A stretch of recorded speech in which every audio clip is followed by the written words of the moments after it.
Good afternoon, ladies and gentlemen. We warmly welcome all of you to the University of Colombo School of Computing. Over the next few days, this year's conference will provide you plenty of opportunities to share knowledge and insights. And this evening is a great platform for you to mix and mingle with the exceptional personalities from various parts of the globe. I would like to extend my warmest welcome to the guests of today's ceremony, Director and the Management Board of UCSC, academic and the administrative staff. The University of Colombo, the most pioneer in providing higher education in Sri Lanka, has the best staffed, best equipped, and the most recognized computing facility in the country.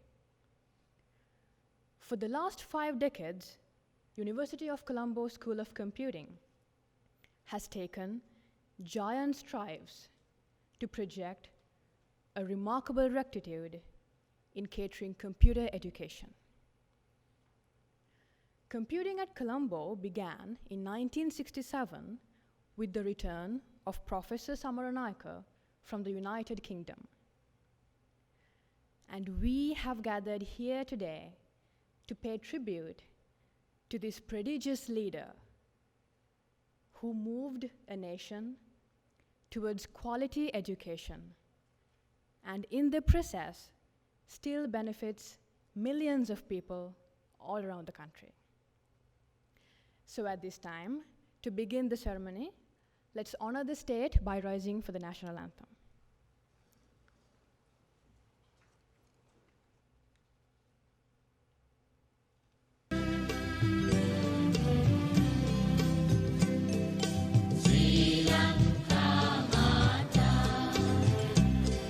Sri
be seated.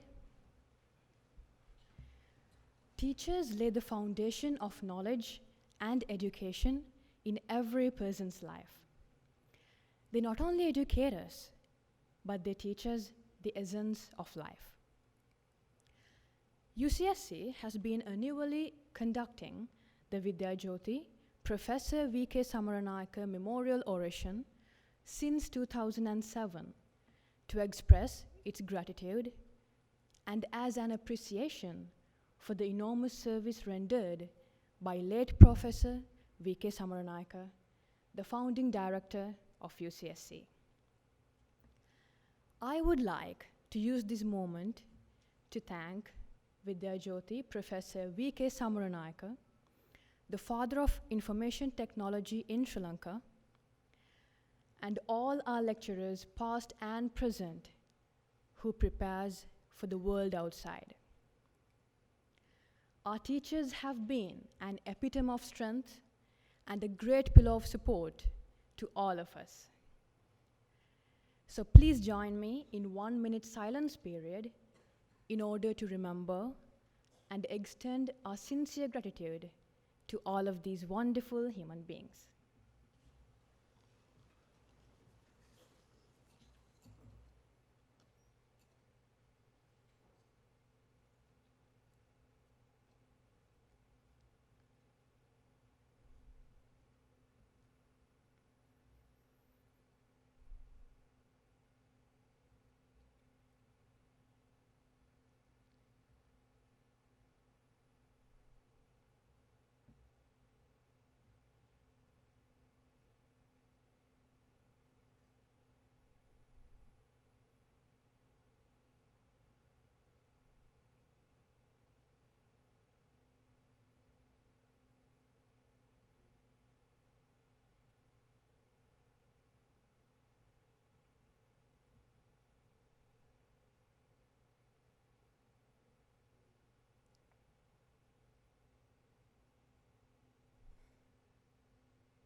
Please be seated.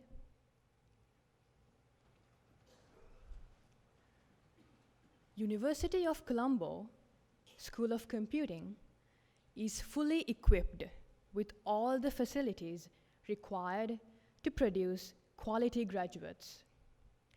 And it's needless to say that students of UCSC are quite talented and have proven their abilities in the countless achievements made in national and international competitions and research publications.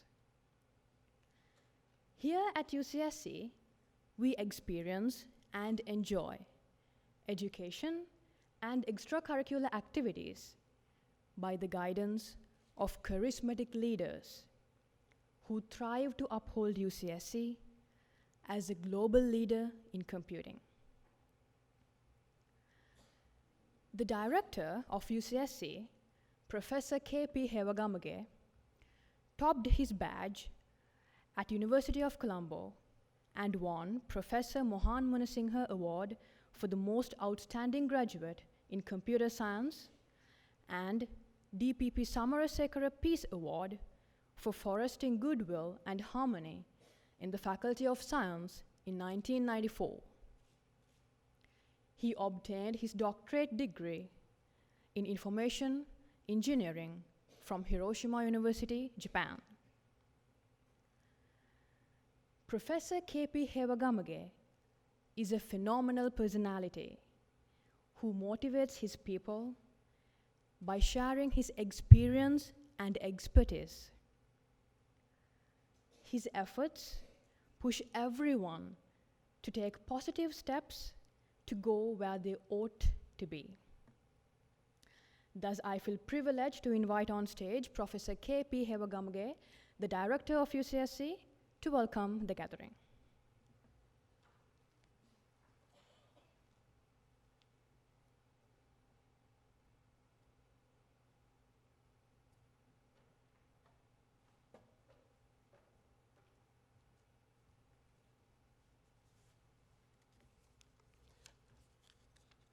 Thank you very much. Very good evening to all of you. On behalf of the University of Colombo School of Computing, it is my pleasure and privilege to extend a warm welcome to all of you to the most important annual academic event of UCSC, the memorial oration of late Professor Vidya Jyothi V.K. Samaranayake, and also the inauguration of the 19th International Conference on Advances in ICT for Emerging Regions. Before we proceed, I would like to express my sincere gratitude for your presence in this ceremony. Especially want to welcome the Vice Chancellor of the University of Colombo, Senior Professor Chandrika Vijayaratne, all the senior academics of the University of Colombo, all the administrative staffs of the University of Colombo, Mrs. Vidya Samaranayake, the wife of the late Professor V.K. Samaranayake, the orator, Professor Mahendra Veladupillai, all keynote speakers of the ICTA conference, and all special invitees for this event, including all the staff members of the University of Colombo. As we know, late Professor V.K. Samaranayake, who was named as the father of the IT in Sri Lanka, is a legendary leader to initiate sustainable development of computing education in this country. In 1967, he had started teaching Fortran programming to the students in the University of Colombo when there were no computers in this country. He was a visionary leader who understood the future needs in advance. The computing is a discipline in between the science and engineering, but it has now become a utility for advances in all other academic disciplines. Professor Samaranayake understood this evolution in computing a few decades ago.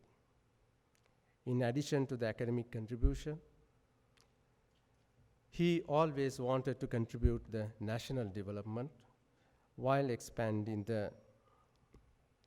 and strengthening the institutional capacity of the University of Colombo. As a result, the small computer unit in the Faculty of Science became the strongest faculty of computing in this country. UCSC has many differences when compared to the other higher education institutes.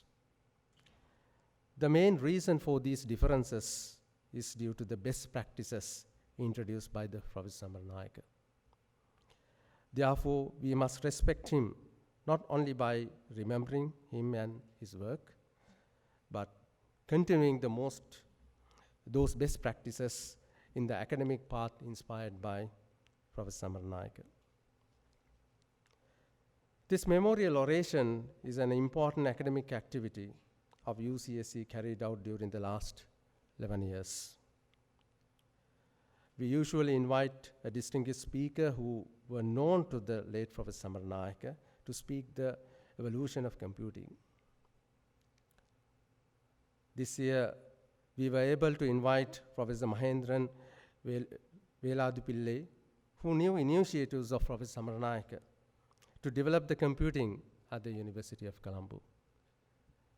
Thank you very much, sir, for accepting our invitation after several years, and we highly appreciate your presence to deliver the keynote this oration.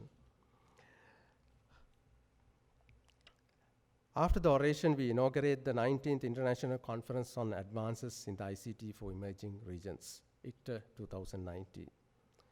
This conference was started in 1998 as the first conference in information technology in Sri Lanka under the guidance of the Professor Samaranayake.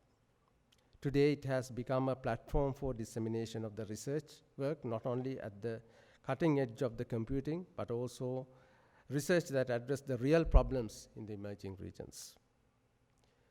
The final proceeding of the ICTA conference have been published in IEEE Explorer, which is a kind of a digital library for especially for the people who do the research and development work in computing,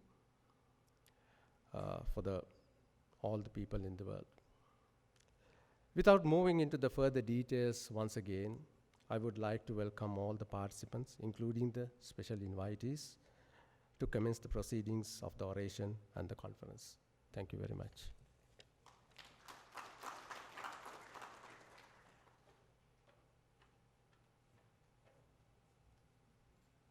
Thank you, Professor, for your valuable words.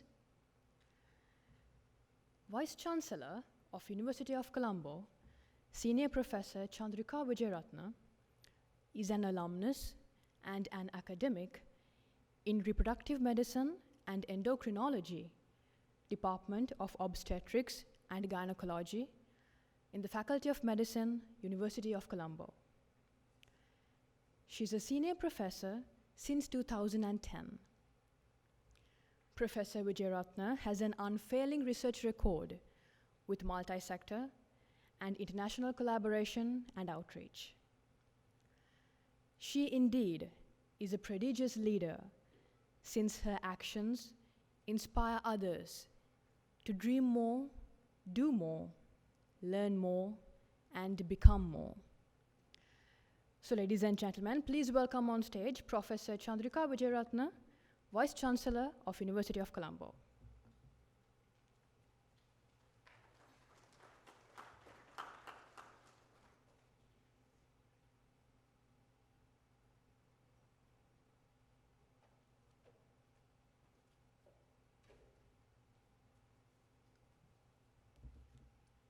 Hi, Boban. Very good afternoon to you. Director of the UCSC and staff of the UCSC, Mrs. Samaranayake, and our orator for this afternoon, Professor Pulle from the USA, and distinguished invitees, students, and well-wishers. On behalf of the University of Colombo, I welcome you as well as felicitate the UCSC for keeping the name of this legendary figure, Professor Samaranayake, whom we knew from a distance from the medical side, who was always there even for us to make simple things like PowerPoint slides way back in the 1990s. And I must say that he had that vision to take the field forward and open up the field of ICT, where University of Colombo is well recognized as the pioneer for this, which several decades later has become a new industrial revolution. And the number of students who have gone through these halls of learning, as well as those external students, have brought so much credit to our country and to our name. And therefore, I congratulate the staff for taking things on, and I'm sure from wherever he is, Professor Samaranayake will be well satisfied with all the outcomes that you all are making. So I wish you well, and I wish your annual sessions also the very best in terms of research and outputs. Thank you very much.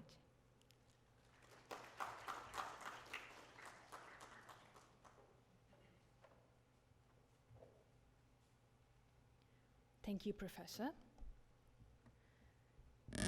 UCSC is privileged to have the presence of a well-known personality as the orator of the 12th Memorial Oration on the Universal Support Hypothesis for Natural Languages. Thus, the very well-recognized orator will be formally introduced by Senior Lecturer of UCSC, Dr. D.N. Ranasinghe. So we'd like to very warmly invite Dr. D.N. Ranasinghe on stage for the introduction of the orator.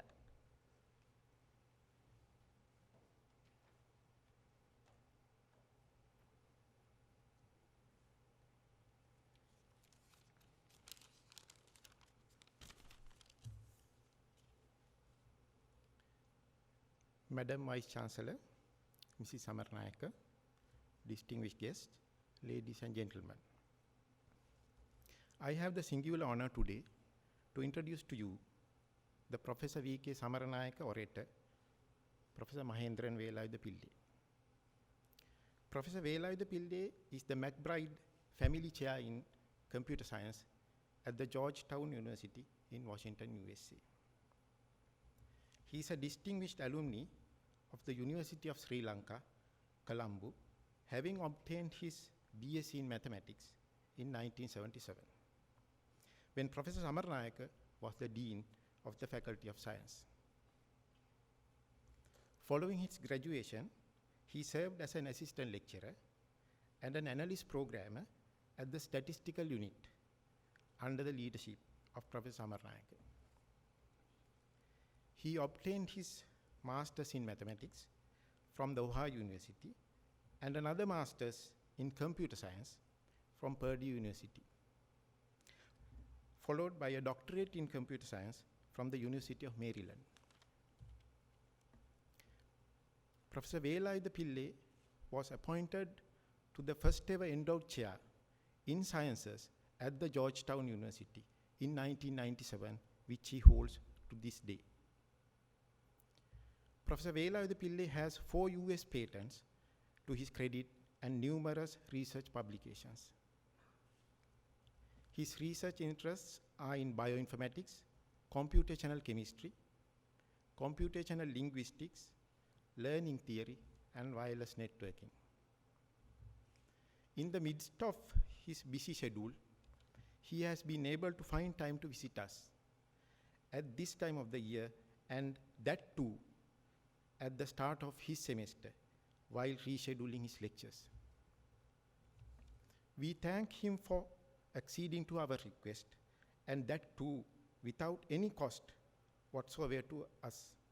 He repeatedly mentioned that as a recipient of free education, he will not expect anything further from his country of birth. Ladies and gentlemen, on behalf of the University of Colombo School of Computing, I have great pleasure in inviting Professor Mahendran Velayuda Pillai to deliver the Professor V.K. Samaranayake Oration. Thank you.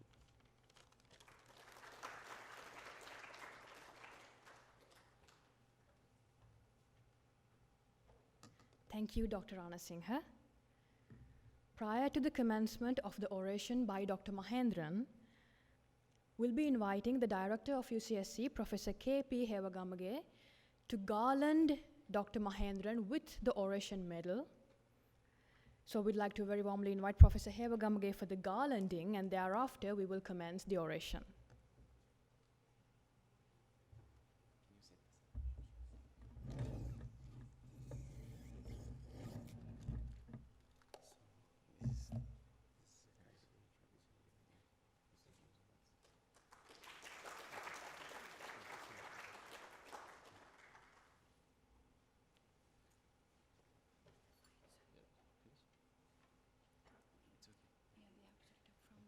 It's all right. It's all right. No, yeah.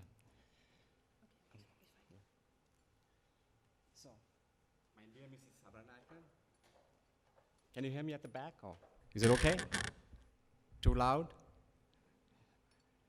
Dear Mrs. Samaranayake, Madam Vice Chancellor, Mr. Director, fellow faculty members, staff, ladies and gentlemen, and friends, I'm delighted and honored to be with you today to be the guest speaker and presenter of the annual Vidya Jyothi Professor V.K. Samaranayake's Memorial Oration. So, when I was asked to do this, I have given a few talks, and most of them were all technical talks. I never done anything like this. So I'm going to try my best to do this talk. And the way I'm going to do this is, I have written something here, I'll read it, and then I will try to explain to you what I wrote. So the first thing I want to say is,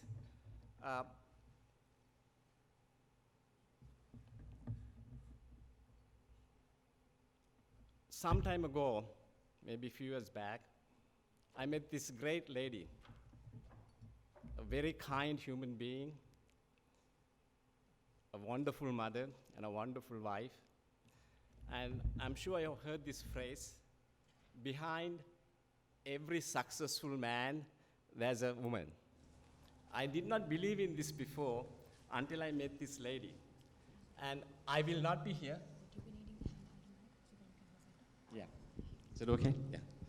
And I wouldn't be here today. Is it too loud? Yeah. I wouldn't be here today if not for her, actually. And that's Mrs. Samaranayake. Please give her a big hand.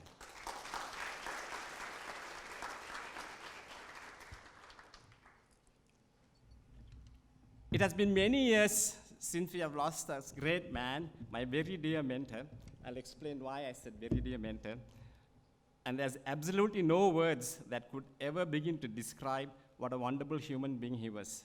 His selfless deeds, heartwarming spirit, and endless devotion to education have certainly touched many spirits, including mine, and have undoubtedly contributed to the improvement of such education in Sri Lanka.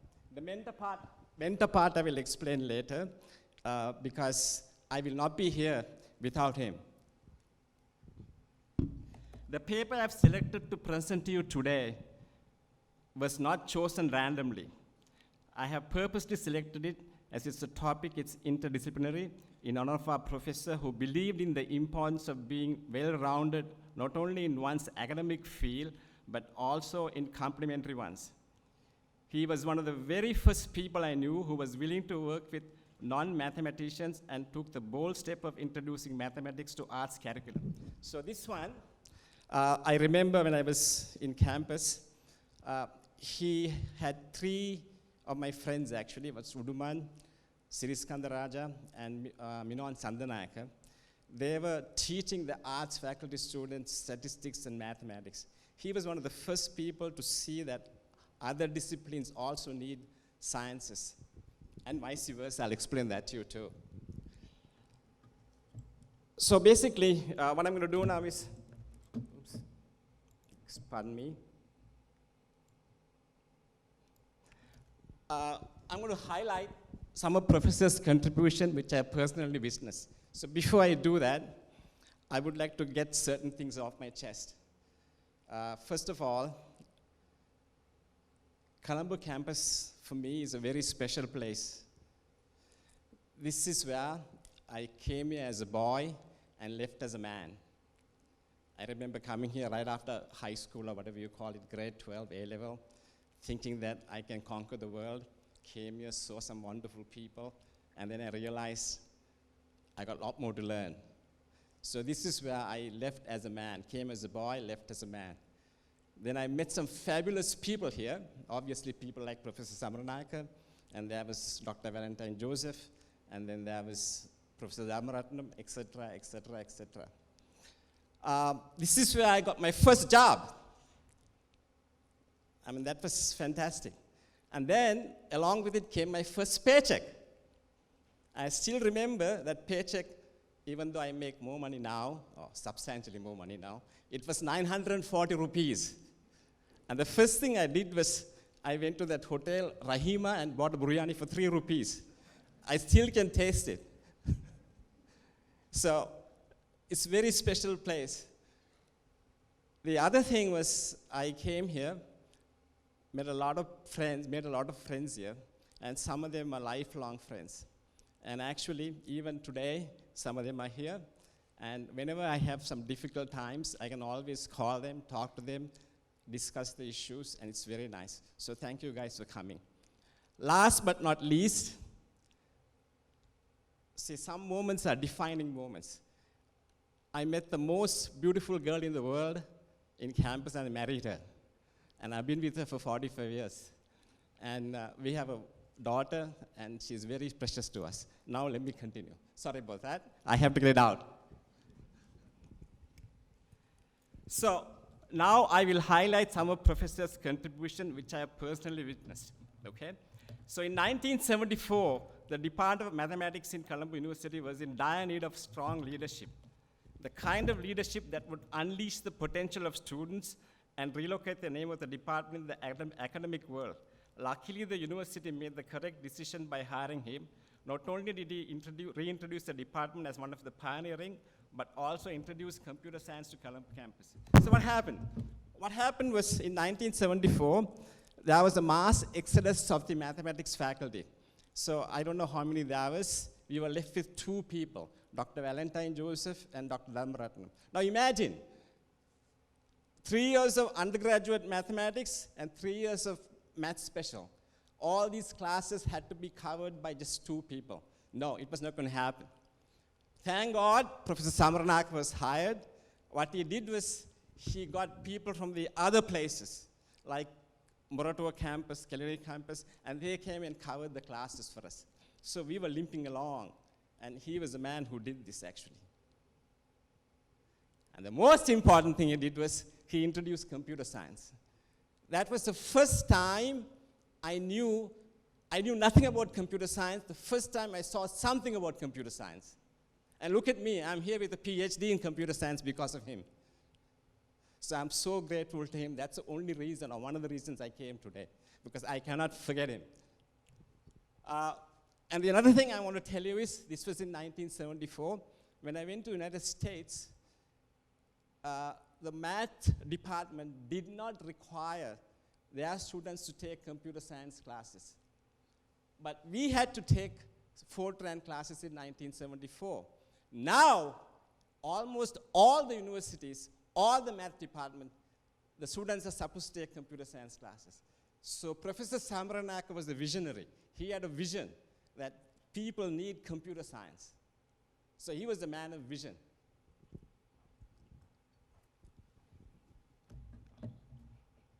The other thing he did was, this was actually when he was a dean, he created the statistical unit.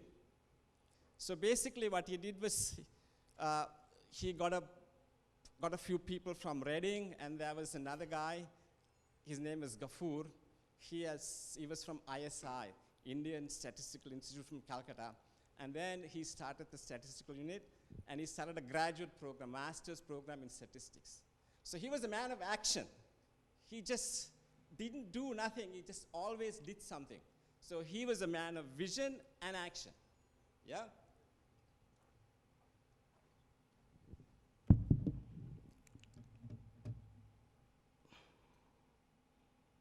The other thing he did was, I remember this very well when I was speaking to him some time ago. He told me that, this was before the web and things were there, he would telecast courses for people who couldn't attend the university or couldn't get into the university. So he was for everyone. He was willing to take the education to all the people, not only the elite or the people in the university.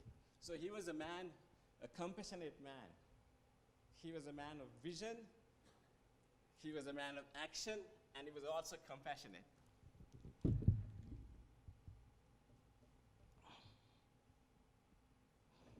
So basically, in 1977-78, I was an assistant lecturer at the campus, and professor was promoted as the Dean of Sciences.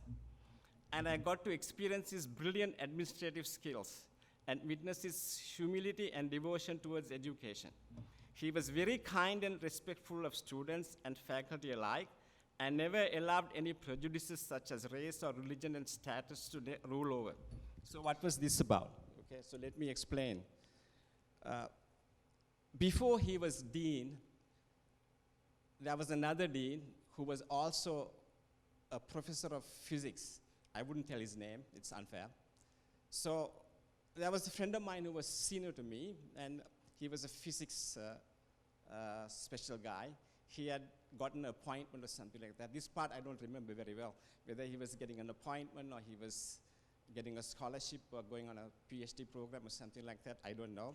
So what he had to do was, he had to get 2 signatures, one from the professor of physics, and the other one from the Dean of Sciences.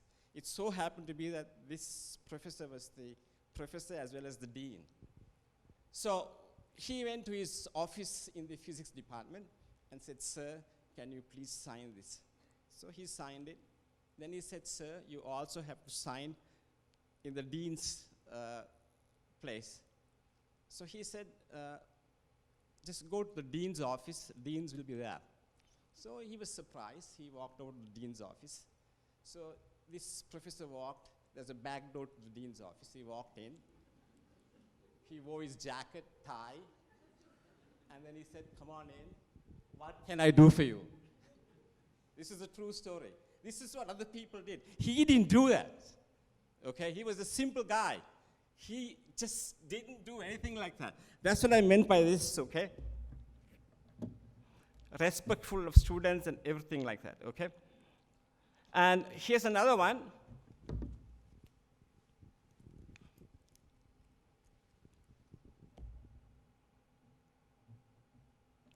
He had remarkable work ethic and was usually the first to arrive and the last to leave the campus.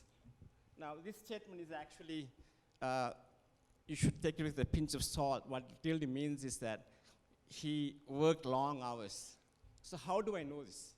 How can I make a statement like this? By the way, I'm a teacher and a father. Most importantly, a father. So I say what I mean, and I mean what I say. So what do I mean by saying he was the first to arrive and last to leave? How would I know this? So I should tell you this. So obviously my girlfriend and I, we would meet in the morning and the evening. My classes began at 8 o'clock, but she had practicals. She was a zoology major, or she was doing zoo or botany or something like that, or the biological sciences. So she would have practicals till 4, 5. So we would come at 7 o'clock. His car was there. Sriya, Audi, white Audi. Yes? And then evening, we leave around 5 or 6 o'clock. His car is there. So he was always there. I cannot say 100%, but most of the time he was there. He was working and working and working.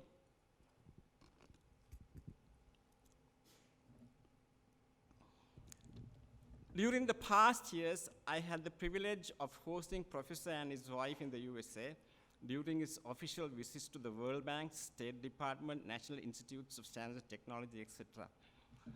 I saw how extremely dedicated he was on his mission to find new ways to improve the education, technology, and infrastructure in Sri Lanka, and how hard he worked to meet key personnel in hopes of finding new ways to improve the quality of life for ordinary citizens back home, and never for his personal gain. So how do I know this? How do I know this? I used to drive him. He used to come stay with me, he and his wife Sriya, and I used to go with him. I went to 2 places, not to the World Bank. I don't like the World Bank. Bureaucrats there. Yeah. The other place, State Department, and the NIST, it's called, National Institutes of Standards and Technology. I personally sat there in the meeting in a corner and watched him. He always asked for the junior people and the students positions, postdocs, scholarships, things like that. He never asked anything for himself. Never did, even once. This is another reason why I'm here.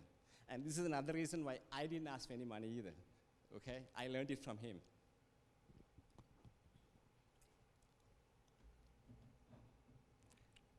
In addition to being a brilliant professor and a promoter of academia, he's a caring husband. Sriya, is true? Yeah? And a wonderful father of 2 lovely boys, which my family are honored to know.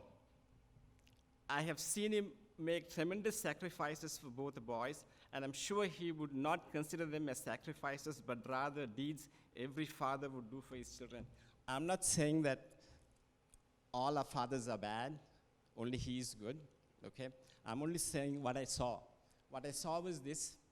I remember professor was in my house, and his second son got admitted to several places. One of them was Stanford, other one I don't remember. Other ones gave his son scholarship, so he didn't have to pay any tuition. But Stanford didn't. Obviously, he sent his son to Stanford. He emptied his bank account. He had no hesitation. And that was nice, and he made the right decision though, okay? So he was a good father, great father.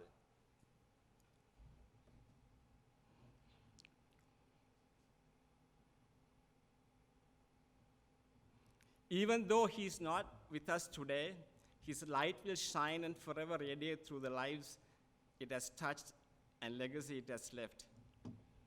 Thank you, Professor, for your outstanding work and for being a guiding light for all of us. So what does it mean? I can make statements like that, right? It's pretty easy. But what does it mean? I don't want to boast or anything like that. I've been teaching for the last 33 years. I have students who are in Amazon, Apple, Netflix, Facebook, you can Google, go on and on and on.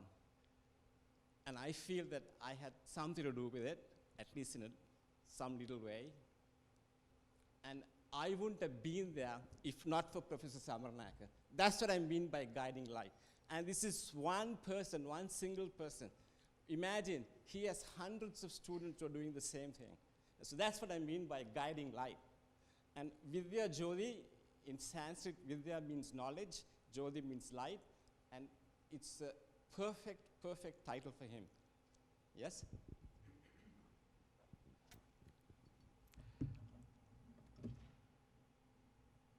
Thank you, Professor, for your outstanding work and for being a guiding light for all of us. Your love, compassion, and devotion will forever live in us forever. May God bless your beautiful soul. So before I finish and go to the next one, I want to talk to the students a little bit. Remember this, you guys are in computer science. You're actually very lucky. You're lucky simply because computer science is a fascinating field. If you're a computer scientist, you can work with the physicists, chemists, biologists, even with doctors. The modern medicine will not exist without computer science. If you look at the drug companies, all what they're doing is looking for binding sites. Well, that's bioinformatics.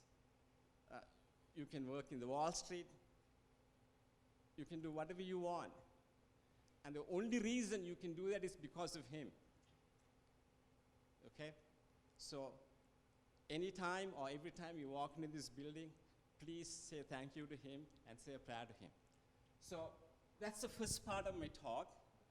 And I can go on and on and on about him, okay? But the only thing I can tell you is he is the one who made me study computer science, and I'm grateful to him, and I won't be here if not for him, okay? So that's the first part. Now let me go to the second part of the talk, which is again, the title and the talk basically is interdisciplinary, and the reason for that is I have had several conversations with him about the education in Sri Lanka when he came there.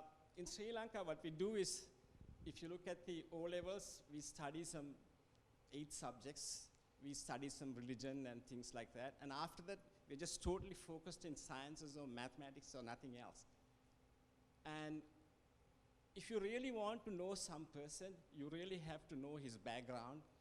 A person's background is actually determined by his culture, his religion, his ethnicity, and so on and so forth. We do not know that. After O-level, we have no idea about religion or language or culture or anything like that, okay? So this topic I chose is simply to honor him, and it's basically talks about universal support hypothesis for natural languages. So this is the easy part. The previous part was very difficult actually. It's very emotional. So this part is joint work with Anfal Al-Garbali, my colleague Bala Kalyansundaram, and myself. She was a former student of ours. She's in Kuwait now, and both of us are in, obviously, computer science department.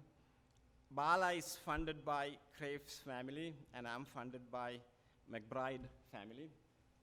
We have to thank them, actually. These people, they're good folks. What they do is they give us money, they give us a salary, they give us funds for research with no strings attached. We can do whatever we want.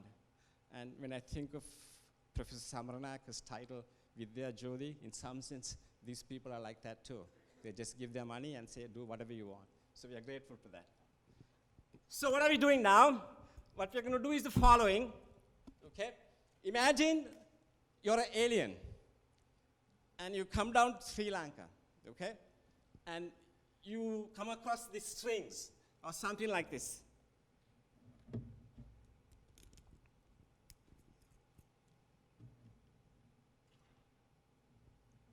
Or this. So what can you say? So let me make it easy for you, okay? Let's make some assumptions. Say you see this, okay? You're an alien. You have no idea what this is, okay? Absolutely no idea. So what can you infer from this? Can you infer anything? Come on. It's okay. Anybody? Don't be afraid to talk. It's okay. I won't bite you. Say it again. Very good, very good, very good. So basically, how do you do that? So basically, look at this. See, the person can look at this and say, ha, ha, ha. There is this thing like A, B, E. So basically, they can look for patterns, yeah? They can look for patterns. And they can easily identify the alphabets. Obviously, aliens are smart, so they can look at the alphabets and identify look for patterns and identify the alphabets. Yes? Yes or no? Thank you. So, I don't know what Sinhalese or I don't know much Tamil, is too complicated for me. So let's stick to English, okay? So let's stick to English, all right? So what I'm going to do is, we're going to go here. We'll choose English as our language. And notice, we made life easy for us by making all these capital letters, or we call it uppercase. So that's what this is, okay? Choose English. And obviously, we can identify the alphabet, A through Z, and the size of the alphabet is 26. That's what it says. And then it says choose large English text. The large is in quotes, so I haven't told you what large means yet, yeah? Okay? I will eventually tell you. If you remember to ask me at the end what it means. And make all the characters capital letters, uppercase we call it. And then remove all punctuation marks. That's what we did. If you look at this, there's no punctuation marks. I also will remove the spaces, okay? But I just kept the spaces here simply because you can read it. By the way, this is the Bible. Yeah? Did you notice that or no? Any Christian people here? So why did we choose the Bible? Because it's available online. It's pretty easy to download, yeah? So you download and you do some cleaning up. You get a student to do it. It's pretty easy, yeah? The next thing you do is the following. Now let's play a game, okay? Here's the game. And one of these slides, I deliberately made a mistake, so let's see whether you can catch it. This is what I do in my classes. I deliberately make a mistake, and I tell my students, I'll give you $1 if you catch it.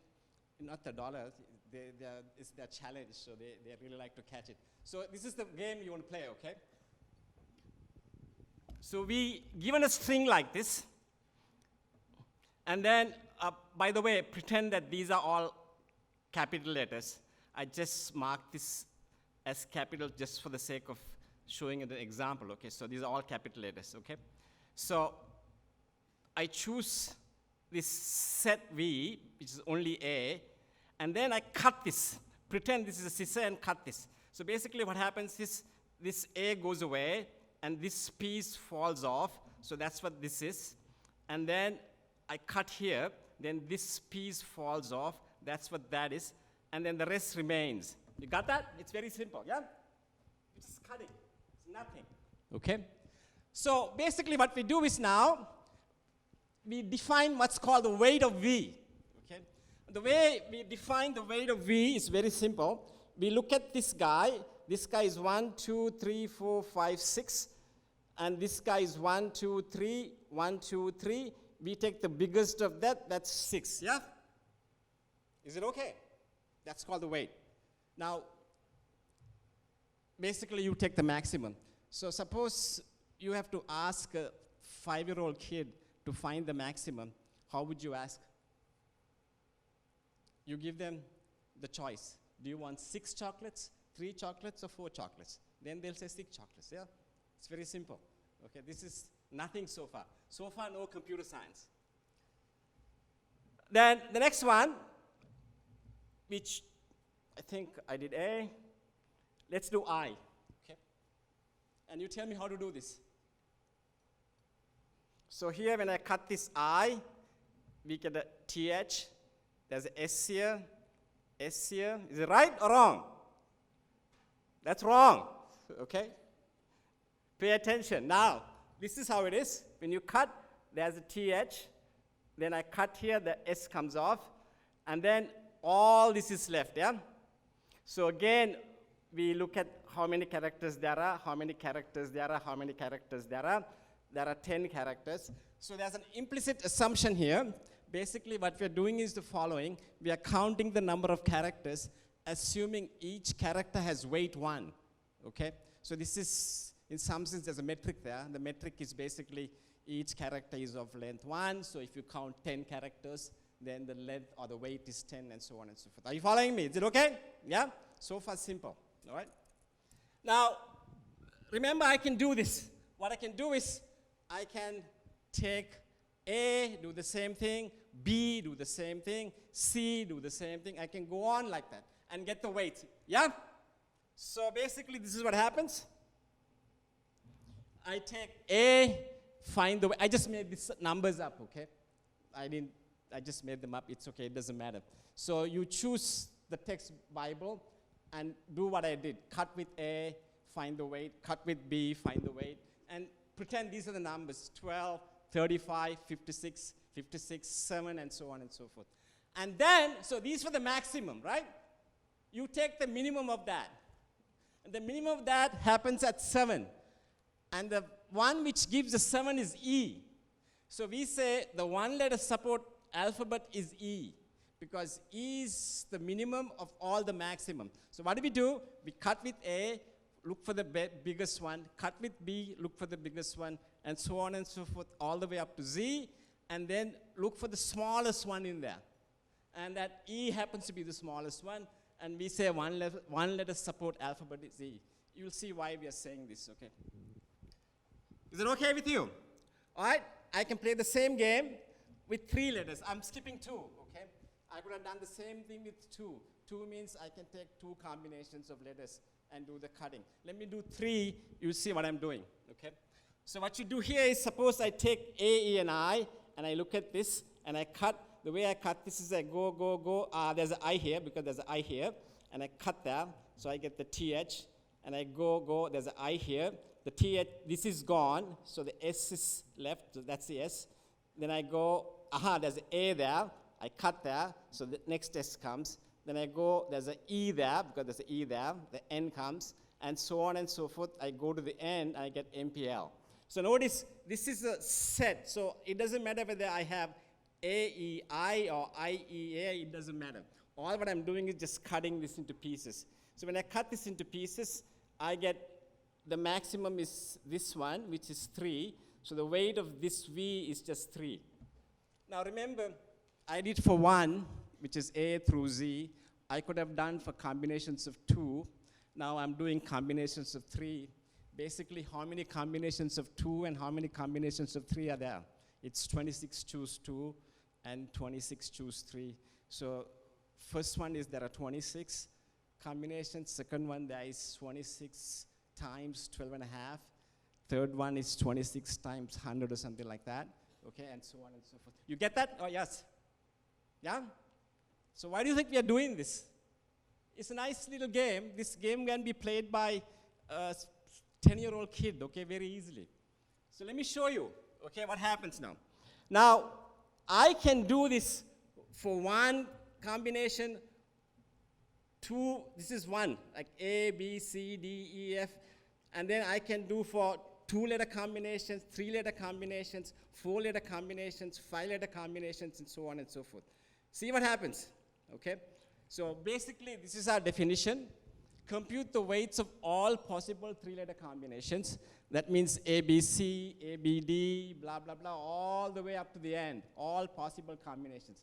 There is about 26 times, about 100, times 100 or something like that, okay? That many combinations.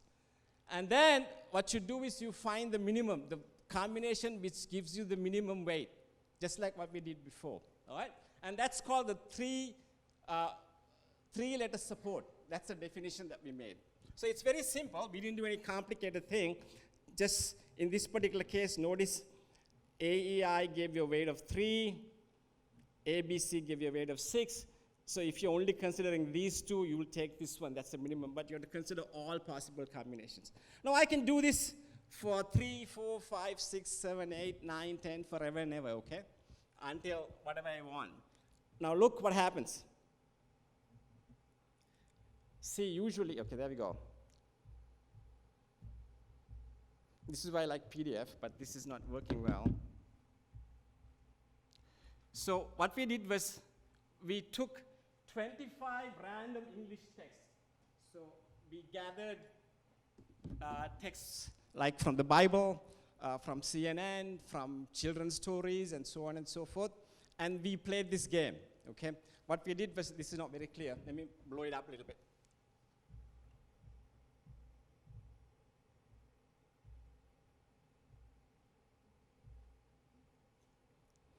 So basically what we did was, we did for the 1 letter, 2 letters, and then there are some 3, and then 4, and then 5. So basically watch it, it's, ooh. Basically watch it, it's starting at a, it's starting very little, slowly, going up, and then it hits the maximum, and then it goes down. It never goes up again. And the maximum where it hits is basically A, E, I, O, U, okay? That means all the 25 texts, each, if you take one text and you do this game, you try all possible combinations, and then you take the maximum weight of all these, and then look for the one which gives the minimum, which is A, E, I, O, U. And for every text, it's A, E, I, O, U. What is A, E, I, O, U? Instead of vowels, yes? Magic, isn't it? Now, remember, I'm an alien. I came. I have no idea about English. I don't know any English. I don't even know what the heck is it, right? No grammar, nothing. No knowledge of English. And by playing this simple game, I got A, E, I, O, U. Obviously, our student is a linguistic student. And obviously, when you work with linguists, they help you a little bit. So the next question to ask is, hey, this is English. Is it going to work for other languages? Yeah? Okay. So let's see. So what we did was, you asked the linguist, hey, what languages should we try? So this is the language family tree, okay? So here is the Indo-European languages, and we work with English, and there's Latin, Greek. We're only going to the leaf, the bottom. Finnish, Turkish, Tagalog, Swahili. I don't know how to pronounce Tagalog. They pronounce it some other way. And then Swahili, Arabic, and Maltese, yeah? So basically, will this work for these languages? Now look, as a computer scientist, we have no idea about these languages. And actually, to be honest, neither do we care. Sorry about that, right? But as a linguist, they want to see whether our technique is working well. So what we do is, we go and look at all these languages, okay? We first work with, see here, the first one is Greek. I'm not showing you Latin because Latin alphabet is the same as the English alphabet. It just comes out to be the same, okay? So we go to Greek.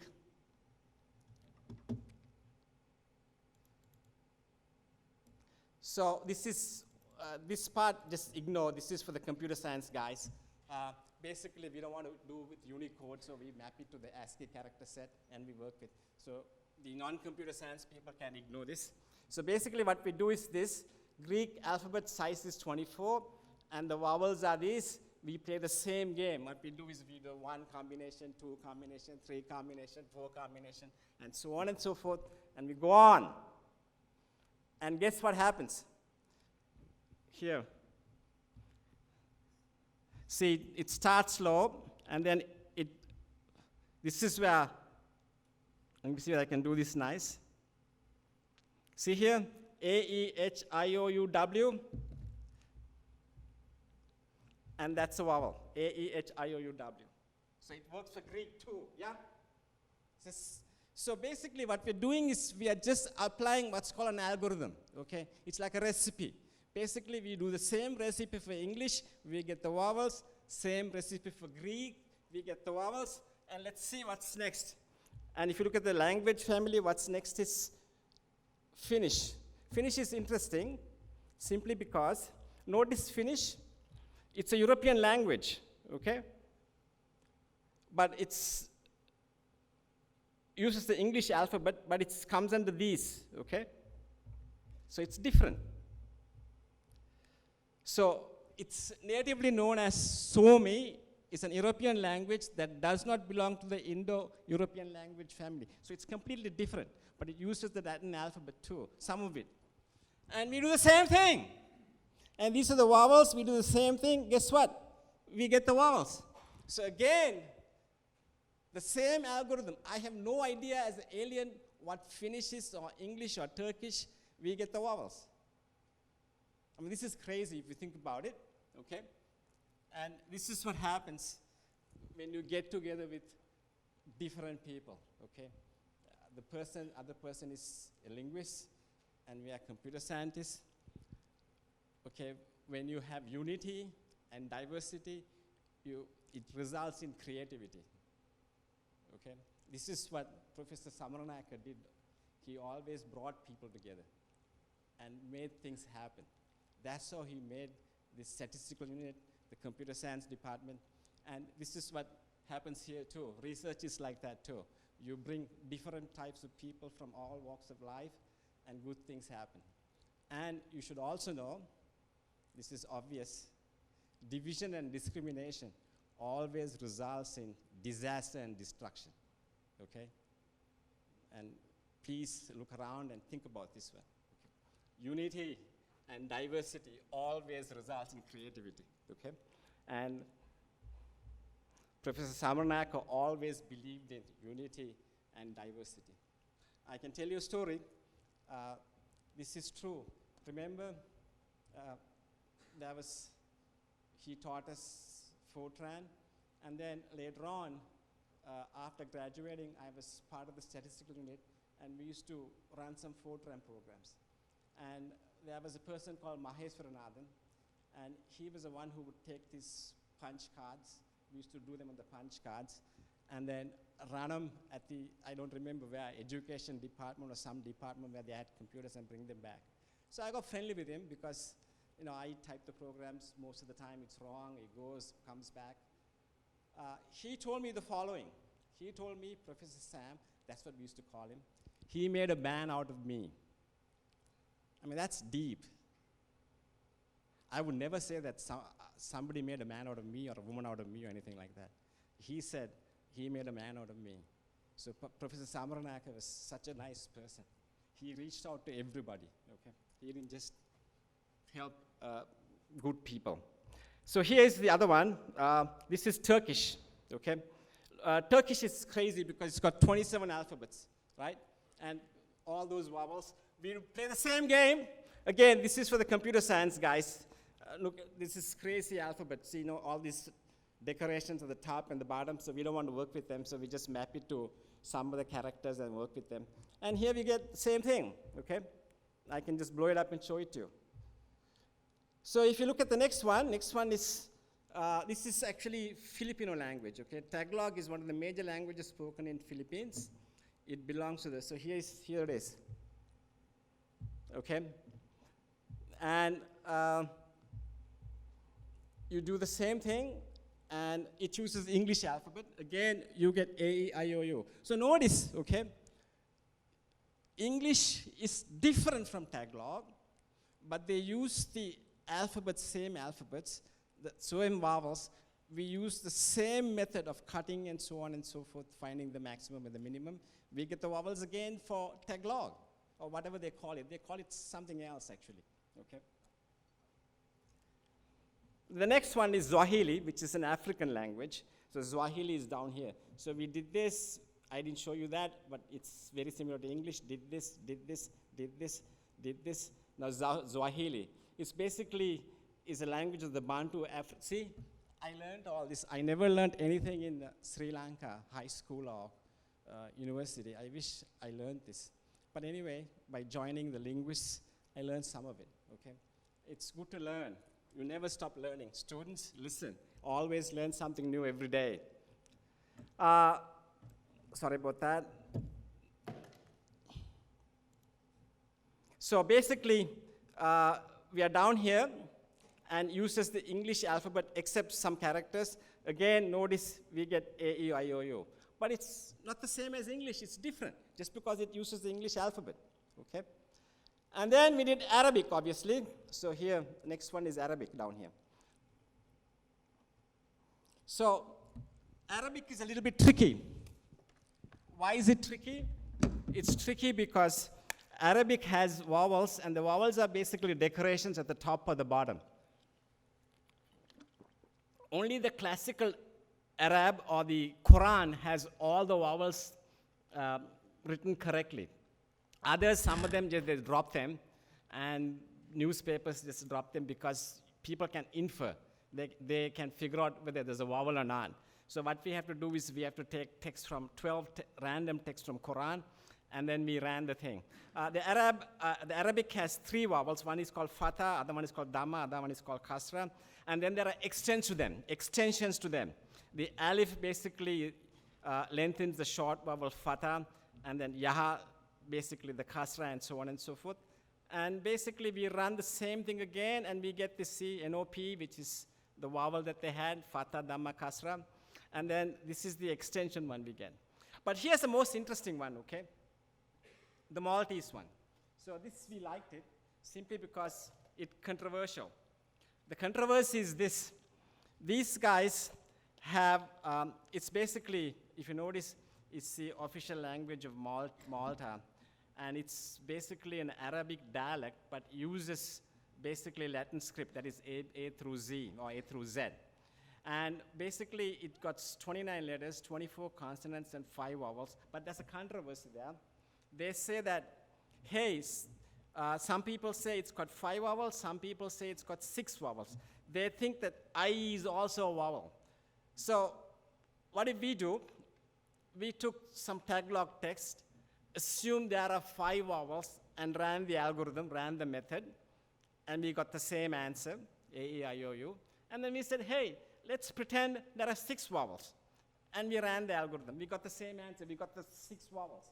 So we didn't get involved in the controversy. Yeah? So here's the question now. The question is, we did for all the language family, okay? And we get the same answer, one method, okay? The question is, why vowels? Why are vowels coming? That's the question, okay? So there are many questions. One is why vowels, and then the other question is, what is this saying actually, okay? So why vowels? This is the reason. Vowels simplify speech. Vowel is produced without any kind of obstruction to the flow of air in the mouth as it passes from the larynx to the lips. So think about this. If I have just MD, try to pronounce it or try to read it, MD, and you say anything, you can't say that. But stick an I in between, it becomes mid. It's easy to say. Stick an E in between, med, it's easy to say. Take an O in between, mod, it's easy to say. Put a U in between, mud, it's easy to say. So that's what the vowels do, okay? What else does it say? Something philosophical. So this is what you learn by associating with people like Professor Samaranayake. You get to think things in a philosophical way too.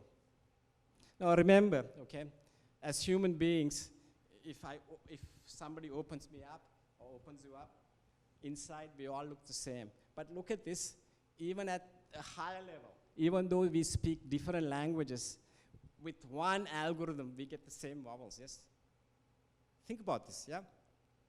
This is pretty cool, yeah? So remember, we are working with linguists.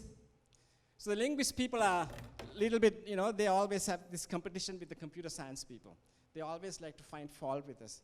So they say, hey, Mahe, it's all nice, okay? But look, what you guys did was the following. If you look at English is not a straightforward language. So what does it mean? What it means is the following. First, think of what assumptions we made. Can you tell me what assumptions we made when we did this? The first assumption we made was this, okay? That basically, all the characters that appear in a text are random. That means every character has equal chance of appearing. Is that true? Absolutely not, okay? English, E, N, T, things like that, has a higher frequency of happening than the other texts, okay? So basically what she comes and says is, our student, no, this is not good because what you guys did was you just did this and these letters are very high, they occur high frequency letters, so when you cut them, you get many cuts, so things become small and you find A, I, O, U. So what do you do? Okay. So what you do is you can't just give up. You have to kind of fix it. Okay. So the way you fix it is basically this. Now remember, I also told you that when we counted the letters, we gave one weight to each alphabet. We said this is 1, 2, 3, 4. That's like one weight for each alphabet. So in a text, suppose you have 10 A's and 5 B's. Obviously, you can't give 1 to A and 1 to B because A is dominating. You have to balance it. So basically what we do is we try to balance it or kind of scale it down, yes? And then see what happens, okay? So instead of assigning one weight to each character, we try to balance it. The way we balance it is, so this is what the linguist said. Hey, look, the frequency distribution of English, ET, blah, blah, blah, is high, and so on and so forth, so you cheated. So what did we do? We said, okay, we didn't cheat. What we're going to do is the following. We're going to fix the weights. So the way we fix the weights is basically, there's a little mathematical formula, so don't worry about that. What we do is this. We say, okay, if A happens more than B, basically what we're going to do is we're not going to give a weight 1 to A. We're going to reduce it and give more weight to B. Yeah? That's what we do. And then we do the same thing. We get the same answers. I don't have the figures here. It's not worth showing it to you, but the same answer. So even though, okay, the weight was adjusted because English has a funny thing about distribution. We adjusted for the distribution, we get the same answer. So the linguists won't stop, okay? They still want to bother you. So what's the next thing they'll say? What do you think the next thing they're going to say? We are talking English. Remember in English, some letters happen together, like ND comes together, IE comes together. So they are saying, hey, look, still you're wrong because some of these happen together. So here, we were able to adjust the weight for each character, and once we adjust the weight is fixed, okay? Now what we have to do is, we have to adjust the weight based on what appears next, or what character appears next. So before, because A appears a lot more than B, we said, let A have less weight than B. And once we say that, suppose A is 0.5, B is 0.9, that's going to be the same forever, throughout the text, throughout the calculation. But here, no, because some two letters come together. So the weight will change depending on what letter is next to the letter that you're looking at. I'm not explaining this very well, but basically what I'm saying is in English, it's even more funnier simply because some letters, I comes before E, and sometimes N comes, and then D comes, and so on and so forth. So when an N comes with the D, n should have a less weight, but if n comes with the x, then n should have more weight, because n doesn't happen to come with x usually. Hello, are you following me now? So for the students out there, here's a question for you. Suppose a system is in a state, and the next state depends only on the previous state. What process is it? Oh, you guys are quiet. Never, never, never be afraid to make mistakes. We have students here, right? Listen, you should always, always try. Don't be afraid to make mistakes. Only two type of people don't make mistakes. You know who they are? Who? One is God. By definition, God is perfect, so he won't make mistakes. I don't think there are any gods here, right? Who is the other one? Dead people. Check your pulse. So answer. Students, so basically what we're saying is the following. If the next state depends only on the previous state. So here the characters appear together. The first character depends on the next character, or vice versa. Doesn't matter how you look at it. What is the process? It's called the Markov process. Yeah? So basically, I'm not going to show you what we do. It's a little bit more complicated. So basically now we adjust the weight, and the weight basically changes throughout the text depending on where the character appears. And then again we run the algorithm, okay? And we get the right answers. This is the Markov weight computation. I'm not going to show you this, okay? Don't bother. All right? So anyways, whatever the linguists threw at us, we found the answers. We didn't just give up, okay? That's what computer science people do.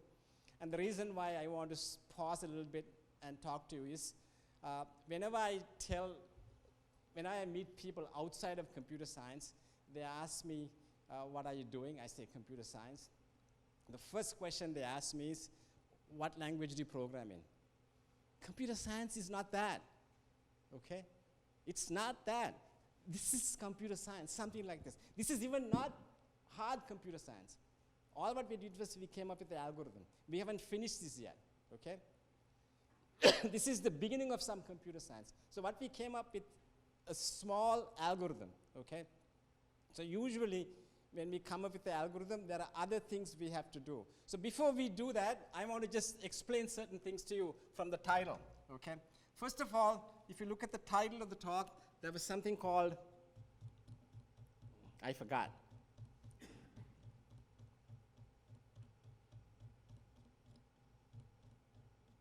Ooh, let me drag it up quickly.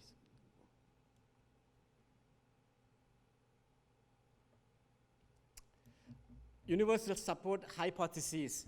So first of all, why was it called hypotheses? No. Now remember, we didn't prove anything. All what we did was we took some languages and tested them. But we did a pretty good job, and always we got 100%. But still we didn't prove anything. That's why it's called a hypothesis. Now usually, if you take a drug company, what they do is they do all these, what you call studies or trials. After a few trials, they start with a lab in vitro, then we go to a mouse model, then a pig model, then a human model, then they test them on the poor Africans and the Indians, and then they give it to you. They don't prove anything, they it works, it works by just doing some studies, yeah? That's what they do. So we didn't prove anything, so that's why we call it a hypothesis. And I don't know how to prove it either. So we don't want to lie. The second one is basically it's support. What does support means, okay? And we say universal because we tested as much as possible. This is what support means, okay?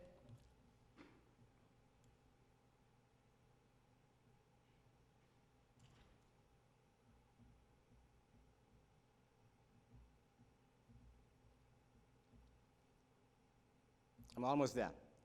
So if you look at a bridge, okay, and you see the supports there for the bridge, so the bridge will stay, it won't fall down or something like that. So if you look at the language, remember the vowels are the support. Without the vowels, we can't speak. That's why it was called the universal support. Okay? Yes? Are we done? So this part, it didn't have much computer science, and it didn't have much linguistics either. So this part of the paper was very difficult to publish. We eventually published it in, simply because you can't give it to the computer science guys. They'll say, not enough computer science. If you give it to the linguistics guys, they say not enough linguistics. But we got it published in some place later on, in about a year ago or something like that. The next part has some computer science. So usually when you come up with the algorithm, this is what we do. There are two things that you want to answer. First thing is your algorithm correct? Did you do the right thing? That's why, excuse me, that's why I said we cannot prove anything, or we didn't prove anything, and we don't know how to prove it's correct. That's why it's a hypothesis. So the next thing to do is ask the question, did we do our best, or is the algorithm doing its best? Think about what we did, okay? What we did was to find the vowels. We went through all the possible combinations. We tried all possible combinations. Trying all possible combinations is called exhaustive search. It's like searching for a needle in a haystack by going through each strand of hair. That's stupid, actually, okay? So the question to ask is, did we do our best? And can we do better? This is always the question computer science asks. If you're married, don't ask that question. But if you're the husband, you can always improve. Yes? So basically, the next question to ask is, can we improve this? Okay? So this is where some computer science comes in. I won't just ignore the slides if you don't want to look at it, but I'll explain the things as I go along. This is what we do, okay? If you want to prove anything in computer science doesn't have the background or the logic to prove things. Basically, we need to go to mathematics to prove things. So because mathematicians have this thing called predicate calculus, versatile logic, which is a proven system. It's been there for thousands and thousands of years, and all the proofs that are solid, it's perfect, it's nice, beautiful.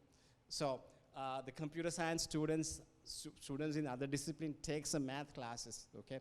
Take some logic classes. It's really, really useful. Makes you think very clearly. So what we do is we have to first take this problem, formulate them in a mathematical way, okay? We have to translate this to the mathematical way, and then try to see what we can do. So that's usually the plan of attack, okay? So first thing is we want to see whether we can do better, okay? And the second thing what we want to do is, if we can do better, we have to find out how to do better. If we cannot do better, we have to prove we cannot do better. Then, if we cannot do better, what we want to do is we want to see whether we can find some approximate solution. What does it mean? Suppose, say, you want to buy a watch, say Apple Watch or something like that, and you know the price of it is $400, and it's somewhere in some store. So you go around Washington, D.C., and you got to search through all the stores, and maybe you have to go to the last store before you find the $400 watch. Instead, you can say, heck with it, I'm just going to go and find a watch. If it's about $450, I'll take it. I don't care. So this is called an approximate solution, okay? There's something called 2 approximation, 3 approximation, blah, blah, blah. I don't care. But this is the idea. The idea is that if you want an approximate solution, you want it quickly, okay? So the question is here, we want to see, first of all, whether we can improve it. If we can improve it, we must improve it. We show how to improve it.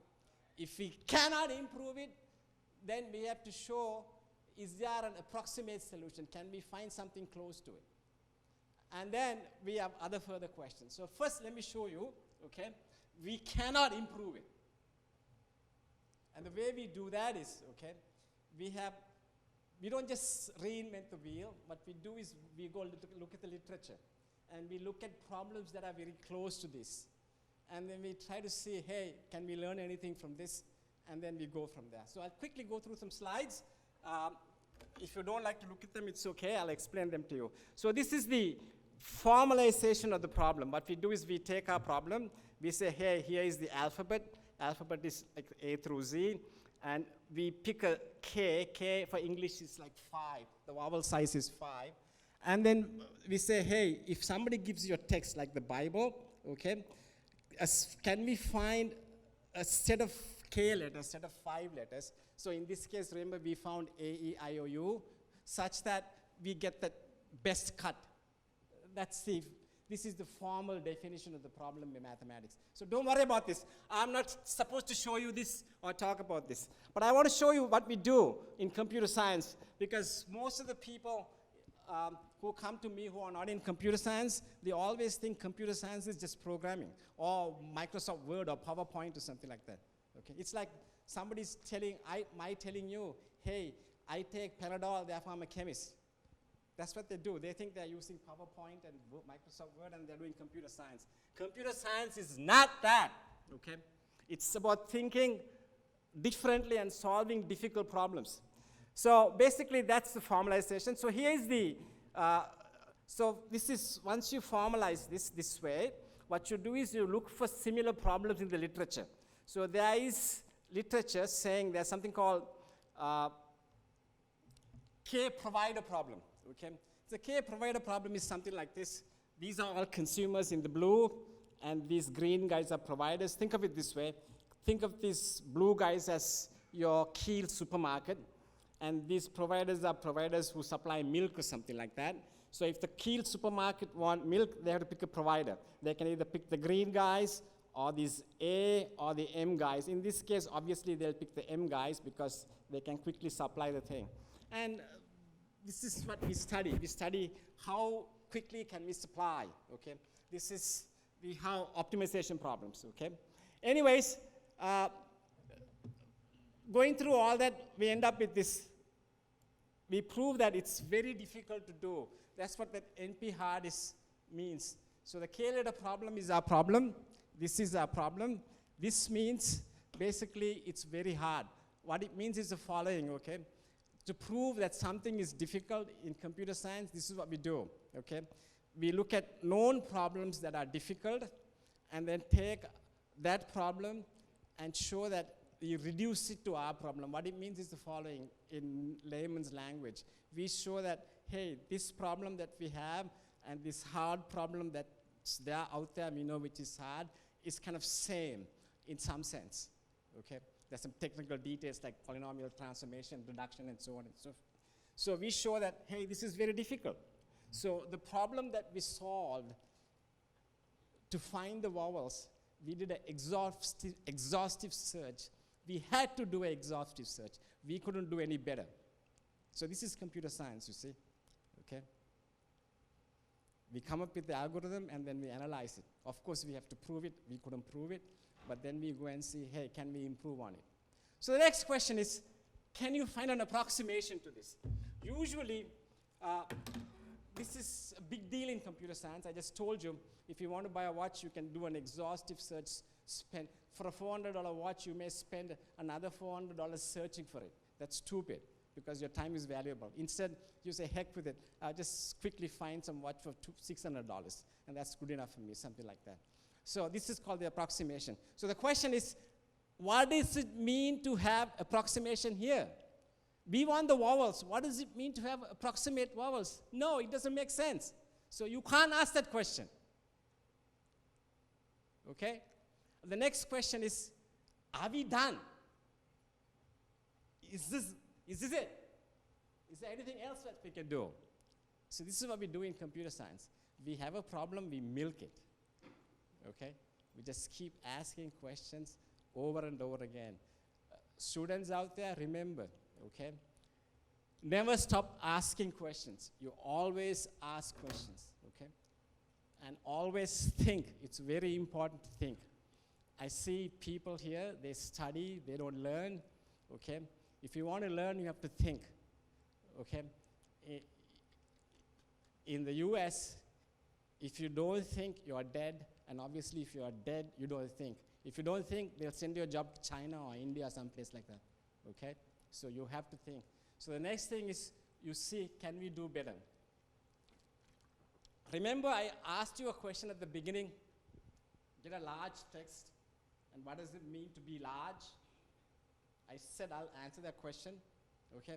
So there's a technique called kernelization. Kernelization means, notice here, we took the whole Bible and went through all these things to find the A-E-I-O-U. The question is, do you have to get the whole Bible? Actually, no, okay? The reason for that is, so this is kind of doing reverse engineering. We have only 26 alphabets, and the vowels are 5. Using that, we don't need to get the big text. We can get a little bit smaller. And the technique that we use is called kernelization. So again, the reason why I'm telling you this is simply because you do not want to reinvent the wheel, and you can always, when there's a problem, you look at the literature, you may find solutions. If there are no solutions, you can come up with the solutions, and you keep thinking, okay? I'm going to stop at that, and before I stop, I want to say a few words to the students. This is basically all the mathematics behind. I don't want to go through them, okay? This is the kernelization I told you, and the conclusion, okay? Forget the conclusion. I just want to tell the students the following. Remember this, okay? You guys are very lucky to do computer science, okay? Because computer science has vast potential. If you look at all the changes that's happening in computer science are done by the young guys. If you look at Bill Gates, he was 22. Steve Jobs, he was like 14, 15 or something like that. The Facebook guy was like 22, 23. So you guys have really, really, really a good shot at making a change, okay? And the other thing I want to tell you is, I'm sincerely telling you this. I'm not telling you this to make you feel good. I have taught at Georgetown, which is a reasonable good university. The students are good for the last 23 years. You guys are not, those guys are not any better than you, okay? You can do whatever you want to do. I really mean it, okay? And if you really, really try, you can do good things. So don't just underestimate yourself. And don't let anybody tell you you can't do things, okay? Only you decide. So don't let anybody tell you that you cannot do something. You can do something. If I can do it, you can do it, okay? So please, please work hard, think hard, and you can do it. Thank you for your time, and thank you for your attention. Any questions?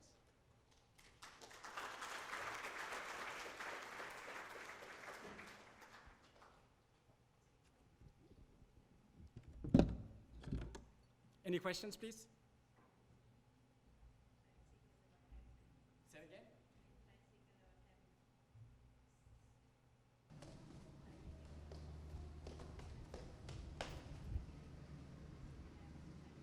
Okay, so the question is very excellent question.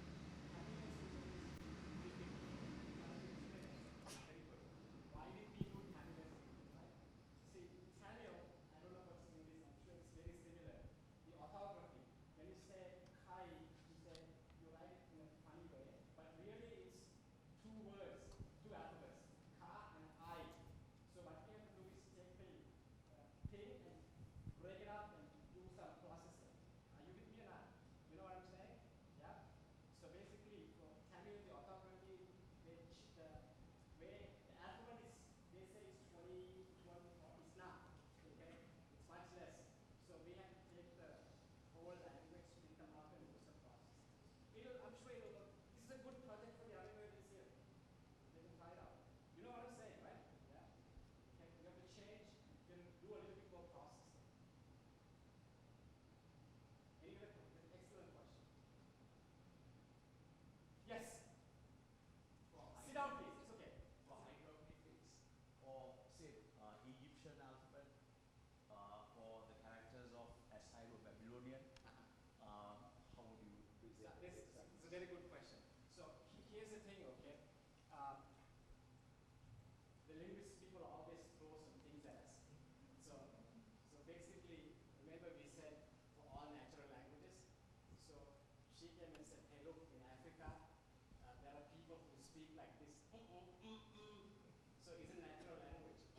Yes, it is, right? So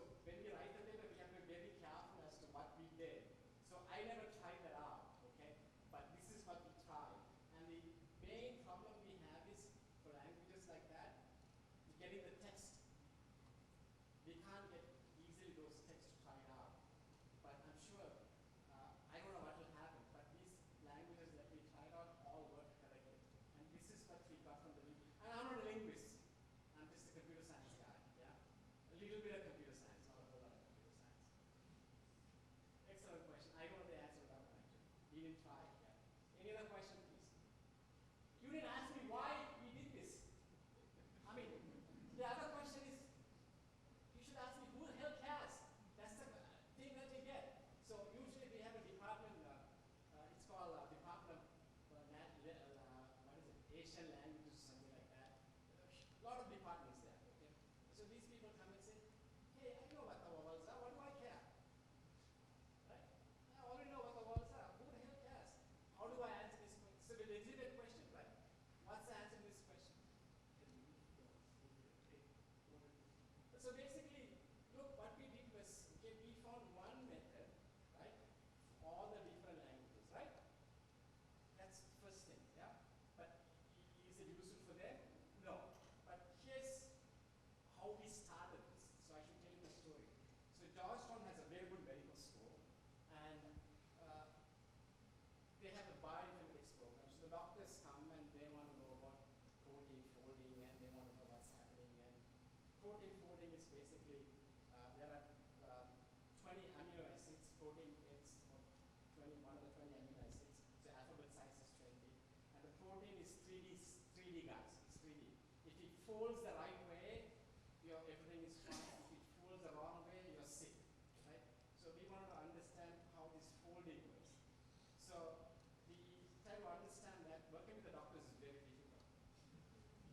In America, the difference between God and a doctor is what? You know what the difference is? God doesn't think he's a doctor. It's true actually. If you want to see a doctor, you have to like wait in line for 3 months. I mean, those guys are. So basically, they come and they say, okay, we want this, we want this, we want this. It's not that easy, okay? So the 3D thing, then we said, how can we didn't even understand the 3D thing. So we said, let's start with the 1D thing. 1D was a string, right? So that's how we started this one. Now you can take this technique and apply it to other domains where there are strings and see what it gives you. Okay? So that's the real answer. Okay? So when somebody says, why do we care about this? That's the real answer. Okay? What are the questions you have? So what do we do next, right? Let's come tomorrow, I'll show you what we do next.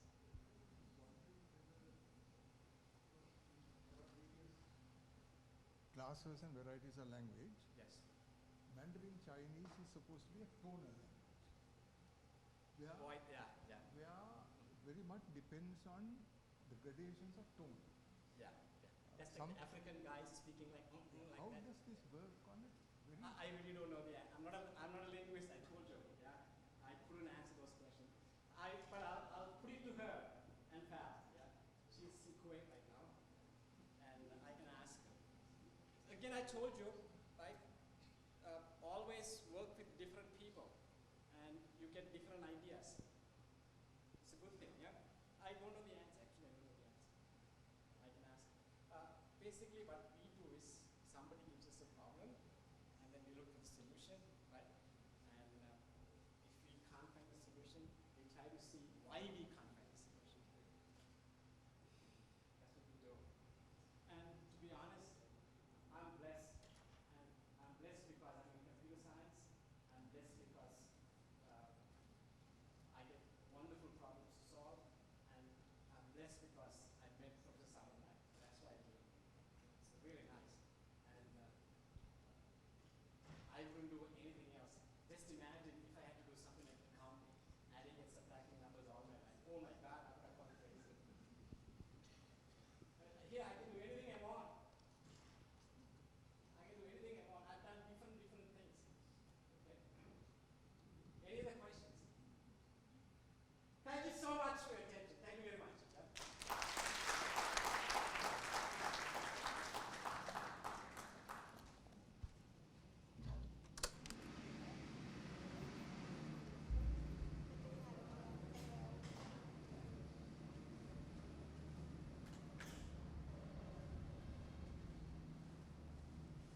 It was in 1998 that the founding director of the University of Colombo School of Computing, late Vidya Jyothi, Professor V.K. Samaranayake, initiated International Information Technology Conference, IITC.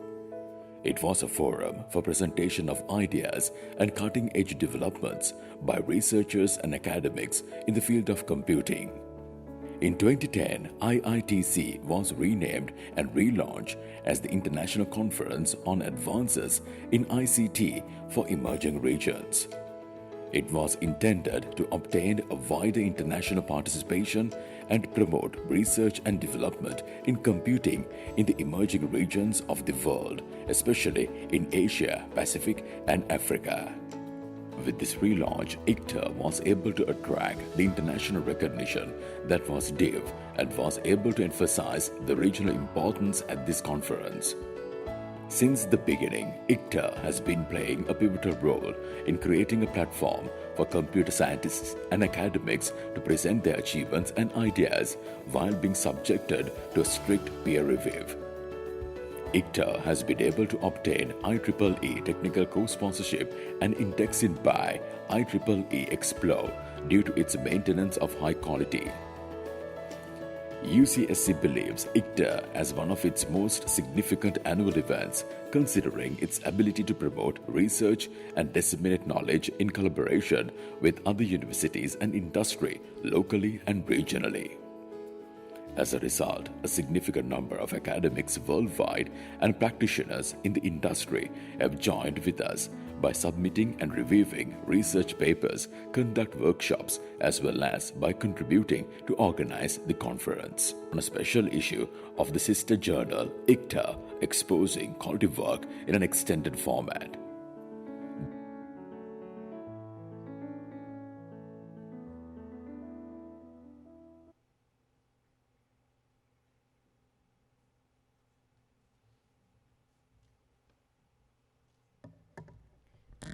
Thank you, Professor Mahendran, for that wonderful and informative talk. Thank you very much.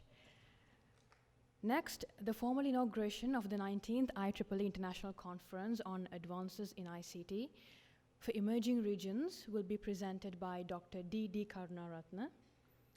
So I'd like to cordially invite Dr. D.D. Karunaratne on stage to present the conference inauguration address.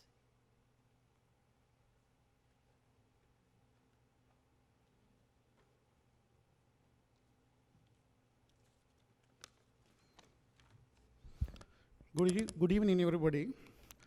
Since we have started a little bit late, I have to apply Professor's algorithm to cut off certain parts of my speech. But I do hope I will keep these vowels intact. Thank you.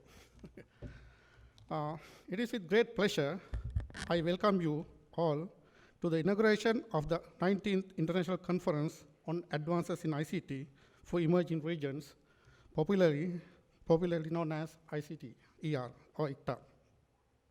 The conference and the workshops will be held from the 2nd to the 5th of this month at the University of Colombo School of Computing. The annual international conference organized by UCSC is widely accepted in the region for its high standard and technically co-sponsored by the Sri Lankan section of IEEE. As you are aware, IEEE is the world's largest technical professional organization for the advancement of technology. After the conclusion of the conference, the proceedings will be made available through IEEE Explorer. This year, we have received 110 papers. In the paper reviewing process, the main emphasis was given to the quality and the research contribution of the papers. This year, we got support from more than 100 local and foreign researchers for the paper reviewing process, and each paper was reviewed by at least 2 reviewers. After the blind peer reviewing process and cross-checking for plagiarism, only 22 papers were chosen for publication and 3 papers for poster presentation. The authors of the papers not accepted were given constructive comments on how their work could be improved. The expanded version of the best papers presented at the conference will be invited for the International Journal on Advances in ICT for Emerging Regions, published by the University of Colombo School of Computing. This year, we have 5 invited keynote speakers for the main conference, which will be held on the 3rd and 4th of this month. And also, there are 5 workshops on the 2nd and 5th September. On behalf of the organizing committee, I would like to thank the sponsors, SoftLogic, the platinum sponsor, LSCG Technology, the gold sponsor, and IFS, the silver sponsor, for their generous financial support, which contributes to the success of the conference. I would also like to thank the program co-chairs, program committee members, reviewers, administrative and non-academic staff, and the ADMTC media team of UCSC for their invaluable support given to make this event a reality. A special thanks goes to the two conference secretaries, Ms. Sashikala Ruanmani and Ms. Nimali, for their commitment and immense contribution given throughout this year in organizing this event. The Lord Buddha, whom I believe as the greatest scientist, said, "There is no wealth like knowledge and no poverty like ignorance." Conferences as this provide a valuable opportunity for researchers and students to discuss their research work, obstacles, and to share their knowledge, ideas, and experiences. I am sure you will have fruitful and rewarding time in the next few days. Finally, on behalf of the organizing committee, I welcome you all to ICTA 2019 conference and wish you a pleasant and a memorable time. Thank you.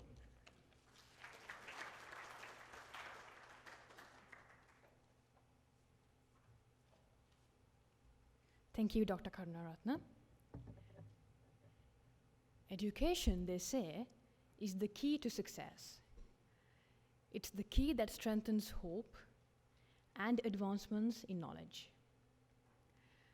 ICTA 2019 is a milestone for each of us, and it's time to extend our sincere thanks to all of those who helped to make this story a success.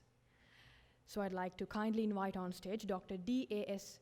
Atukorola, Deputy Director of UCSC, to extend the word of thanks.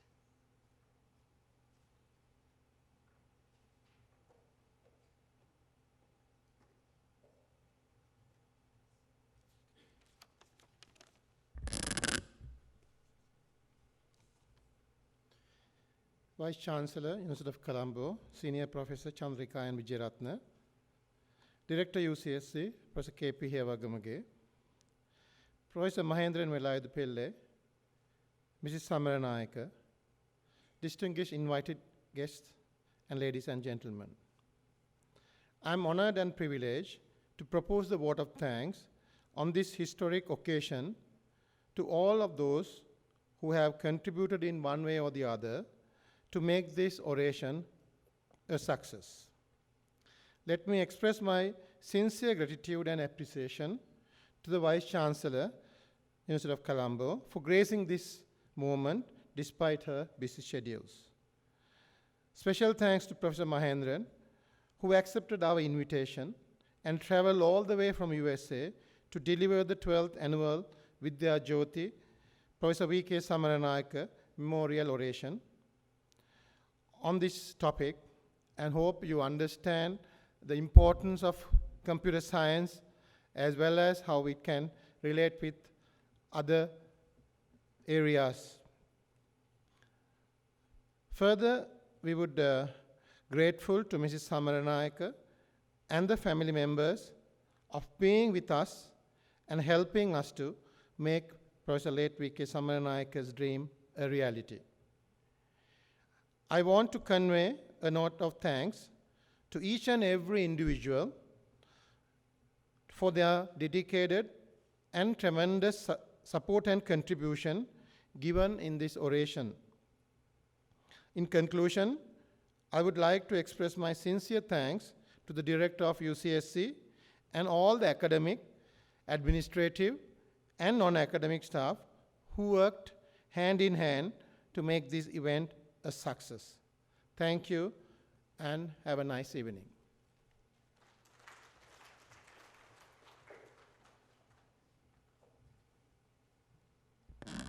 Thank you, Dr. Athukorala.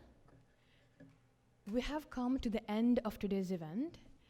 Please note that you are invited to enjoy the reception served at the hall located opposite to this auditorium.